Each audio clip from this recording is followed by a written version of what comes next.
Ever been driving and suddenly that little gear-shaped light pops up on your dashboard? Yeah, the transmission warning light. It's one of those things that can make your heart drop because we all know transmission repairs can get pricey. But don't panic. Today, I'll show you how to figure it out, fix the simple stuff, and even reset that light. Friends, welcome back to the channel. If you're new here, I share easy car tips and troubleshooting guides that save you money and stress. So if that transmission light is staring at you right now, stick around, I've got your back. So first things first, what does the transmission warning light even mean? Basically, it's your car telling you the transmission system noticed a problem. It could be overheating, low fluid, or even an electrical sensor acting up.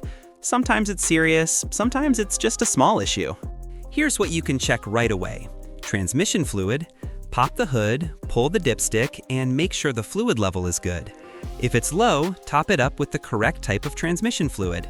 If it's dirty and dark, you might need a flush. Temperature.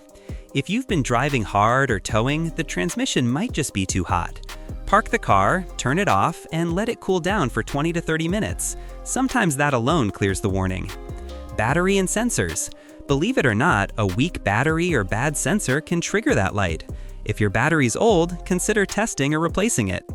Now, if the light stays on, grab an OBD2 scanner. Plug it into the port under your steering wheel, scan for codes, and it'll tell you exactly what's wrong. Codes like P0700 or P0730 point to transmission issues. Even if you don't fix it yourself, you'll know what's going on before heading to a mechanic. Once you fix the issue, or if it was just a temporary thing, you could reset the warning light. The easiest way is with the scanner. Just hit Clear Codes. Another trick is disconnecting your battery for 10 to 15 minutes. That resets the system, but remember, if the real problem isn't fixed, the light will come back.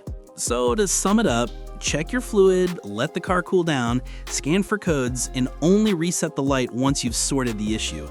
Don't ignore it because catching transmission problems early can save you thousands in repairs later. If it did, give it a thumbs up, share it with your friends, and don't forget to subscribe for more tips and tricks like this. Thanks for watching, and remember, when it comes to car problems, you've got this. See you in the next video.